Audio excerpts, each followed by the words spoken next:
Starfield is an interstellar playground that exceeds all expectations. It's a disservice to say that Starfield is a great game, because it's so much more than that. Bethesda has crafted a captivating interstellar playground that is beyond anything I've ever played or experienced. Here is a galaxy where you can be whomever you choose, from outpost trading specialist to the galaxy's most wanted criminal. The level of interactivity and choice is unbounded, leading to an experience that is, dare I say, revolutionary.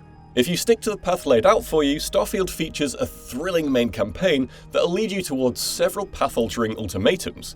It's a tale that's far more thought-provoking than I ever expected, and I'm impressed with just how well the narrative handles questions surrounding existence, belief, divine power, and what it is to be human. Outside of that, though, are a plethora of side missions that are just as enrapturing, with many functioning as their own fully fledged storylines. While there may be a finite number of quests and tasks in Starfield, Bethesda has succeeded in making that number feel infinite. You certainly won't be running out of content in a hurry. You'll begin your journey as an employee of the Argos Mining Extraction Company. It's not long before, during your mining efforts, you uncover a strange artifact, which upon touching, leads to a kind of transcendental vision. You're quickly recruited by Constellation, the galaxy's most prominent space exploration group, who inform you that a colleague, Barrett, has a similar experience. Once you're drafted into the main team, you'll be sent on a long journey that'll take you across the settled systems and to the very outer fringes of the galaxy, working out just what it all means. What is the artifact? What is the power? Where did it come from? That's all I'll say on that. After all, I wouldn't want to ruin the fun. You'll for sure find yourself getting distracted throughout your playthrough, but you'll never lose sight of what's most important. It's a tall order to craft a satisfying narrative that pays justice to a playable galaxy this large, but that's exactly what Bethesda has done. If you're sitting there thinking, I just want to commit space crimes though, it's when you stray away from the main missions that you're truly gifted the freedom to be whoever you want to be. There are 4 sets of faction missions: Crimson Fleet, Reogen Industries, Freestar Collective, and the United Colonies Vanguard.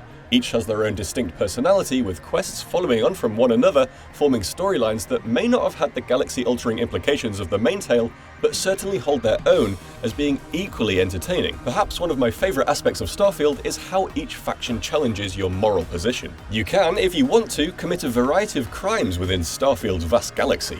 Whether you get away with those crimes or not is totally up to how stealthily you commit them. Outside of the faction quests, you'll stumble across countless regular side missions. Some citizens will need help with research tasks, others will need disagreement settling, and you'll have more than a few encounters with ecliptic mercenaries. You'll also be able to recruit your Constellation colleagues and a few others as companions and crew.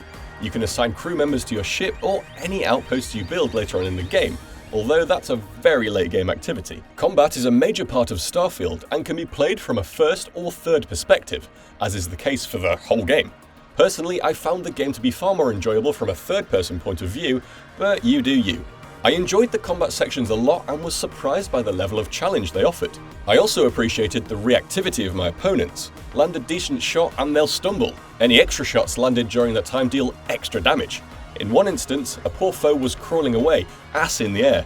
Let's just say my final killing blow landed where the sun doesn't shine. Brutal, yet satisfying.